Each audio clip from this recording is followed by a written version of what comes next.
11th class. आज हम बात कर रहे हैं जो लास्ट पोर्शन बच गया इस चैप्टर का। इसके प्रीवियस पीरियड में मैं आपको सारे न्यूमेरिकल्स बता चुकी हूँ। मुक्त ऊर्जा में परिवर्तन एक उपयोगी कार्य है।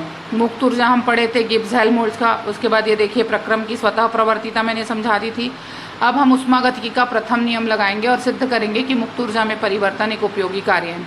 उष्मागतिकी का प्रथम नियम del E is equal to q plus डब्ल्यू, तंत्र पर कार्य हो तो del E is equal to q minus डब्ल्यू, तंत्र द्वारा कार्य हो तो। ये मैं बहुत बार आपको बता भी चुकी हूँ।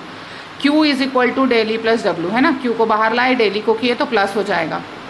अब क्या बोल रहा है, किसी भी तंत्र द्वारा किए जाने वाले कार्य उसके द्वारा किए जाने वाले प्रसार व अप्रसार कार्य का योग होता है। मतलब कोई भी तंत्र यदि कार्य करता है तो वो दो प्रकार के कार्य करेगा। एक होगा प्रसार कार्य और दूसरा होगा अप्रसार कार्य। जैसे आपने आज भोजन में 2 रोटी खाई, ठीक है, तो आपको एनर्जी की ज़रूरत इतनी ही थी कि 1 रोटी की जो एनर्जी थी वो आपके दिन भर के लिए इनफ थी। तो वो 1 रोटी की एनर्जी तो आपको यूज़ हो गई और 1 रोटी की जो एनर्जी थी वो बॉडी में ग्लाइकोजन के रूप में संचित हो जाएगी। और जब आपको ज़्यादा ज़रूरी काम होगा, मान लो आपको 2 घंटा एक्स्ट्रा भूखा रहना होगा, उस समय वो अधिकतम उपयोगी ऊर्जा जो है वो आपका शरीर यूज़ कर लेगा, है ना। तो इस तरह से किसी भी तंत्र के द्वारा 2 कार्य होते हैं, एक प्रसार कार्य और एक अप्रसार कार्य, एक्सपेंशन एंड नॉन एक्सपेंशन। किसी तंत्र द्वारा किया गया अप्रसार कार्य उसकी अधिकतम उपयोगी ऊर्जा होती है। कोई भी तंत्र जो अप्रसार कार्य करता है, जो संचित ऊर्जा है ना, वही उसकी मुक्त ऊर्जा है। क्योंकि मुक्त ऊर्जा की परिभाषा में मैंने आपको बताया है, वह अधिकतम उपयोगी ऊर्जा जो अधिकतम उपयोगी कार्य के लिए आवश्यक होती है उसे ही हम मुक्त ऊर्जा कहते हैं। ये देखिए आगे बढ़ाते हैं उसी इक्वेशन को। Q is equal to daily plus W expansion plus W non expansion. पहले आपके पास था Q is equal to daily plus W. W 2 प्रकार का हो गया, एक एक्सपेंशन हो गया, एक नॉन एक्सपेंशन हो गया। अब डब्ल्यू एक्सपेंशन यानी जो कार्य हो रहा है, del E plus W expansion is equal to del H हो जाएगा। जो कार्य आपने किया है, जो आपका प्रसार कार्य है, यानी पी डेल वी है, तो del E plus P del V बराबर डेल एच होता है। तो अब आप मान रख देंगे उस उपरोक्त समीकरण में। तो Q is equal to del H plus W non expansion.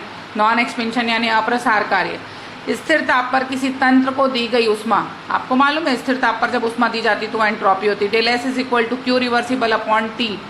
तिर्यक गुणा कर दीजिए तो T del S is equal to Q reversible. ठीक है, समीकरण 8 का मान, समीकरण 6 के मान को आप 8 में रखिए। ये जो 6 का मान है उसको समीकरण 8 में ले आइए। Q का मान तो हो जाएगा T del S is equal to del H plus W non expansion. ठीक है, टी डेल एस था ही था, Q रिवर्सिबल की वैल्यू, Q की जो वैल्यू होगी वही होगी, तो Q की वैल्यू रख दीजिए। Del H is equal to, आप लिख सकते हैं अगर लिखना चाहें तो Q is equal to Q reversible करके। तो ये आ गया आपका T del S is equal to del H plus W non expansion. अब आपको क्या करना है, पक्षांतर करना है। माइनस डब्ल्यू non expansion is equal to del H minus T del S हो जाएगा। और आपको मालूम है del H minus T del S is equal to del G होता है। हम मुक्त ऊर्जा समीकरण निकाल चुके हैं। तो डेल जी बराबर माइनस डब्ल्यू नॉन एक्सपेंशन। किसी तंत्र की मुक्त ऊर्जा का, स्थिर ताप और स्थिर दाब पर किसी तंत्र की मुक्त ऊर्जा में परिवर्तन तंत्र द्वारा किए गए अप्रसार कार्य की माप होगी। स्थिर ताप और दाब पर किसी तंत्र की मुक्त ऊर्जा तंत्र द्वारा किए गए अप्रसार कार्य की माप होती है। ये एक बहुत इम्पॉर्टेंट इक्वेशन है जो 3 नंबर में आपको आएगा ही आएगा। अब हम बात कर रहे हैं उष्मागतिकी के तृतीय नियम की। किसी तंत्र की एंट्रोपी निम्न कारकों पर निर्भर करती है। पहला कारक है द्रव्यमान, फिर आणविक संरचना और ताप और दाब। ताप में वृद्धि के साथ अव्यवस्था में वृद्धि होगी यानी एंट्रोपी बढ़ेगी, किंतु जैसे जैसे ताप में कमी होगी अव्यवस्था घटने लगेगी। आप एक बर्फ का एग्जांपल ले लीजिए, ताप बढ़ाओगे तो पिघलने लगेगा और ताप घटाओगे तो वापस जमने लगेगा। तथा साथ ही साथ ताप में कमी के कारण एंट्रोपी भी घटेगी। पूर्ण क्रिस्टलीय ठोस को ठंडा करने के साथ साथ उसकी चालक ऊर्जा में वृद्धि होती है तथा एंट्रोपी कम हो जाती है। अतः उष्मागतिकी का तृतीय नियम जो डब्ल्यू नस्ट ने दिया वो कहते हैं कि परम शून्य ताप पर किसी पूर्ण क्रिस्टलीय ठोस की एंट्रोपी शून्य होती है। यही उष्मागतिकी का तृतीय नियम है। परम शून्य ताप पर यानी 0 केल्विन पर किसी पूर्ण क्रिस्टलीय ठोस की एंट्रोपी शून्य होती है। अब क्या हुआ, लेवाइज और रेंडल आए। लेवाइज और रेंडल की एक नई परिभाषा आई। प्रत्येक पदार्थ की एक निश्चित धनात्मक एंट्रोपी होगी ऑब्वियसली होगी, परंतु परम शून्य ताप पर इसका मान शून्य हो सकता है और पूर्ण शुद्ध क्रिस्टलीय पदार्थ के लिए भी इसका मान शून्य ही होगा, है ना। पूर्ण क्रिस्टलीय पदार्थ जो होगा, पूर्ण ठोस होगा, उसके लिए भी इसका मान शून्य ही होगा। तो ऊष्मागतिकी के तृतीय नियम का जो यूज आना है वो कैसे आना है ये देख लीजिए।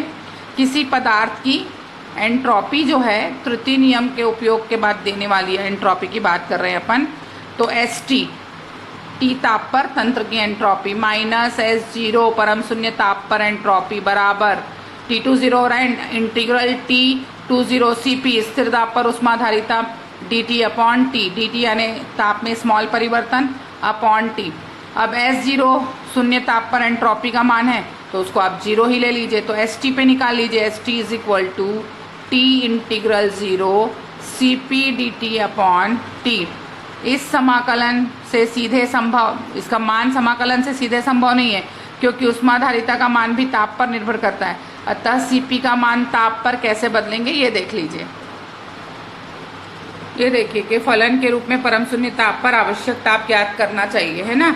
सरल प्रक्रिया में ठोस पदार्थों की परम एंट्रोपी की गणना करनी है, तो देखिए S integral T20 Cp dt upon T किया आपने।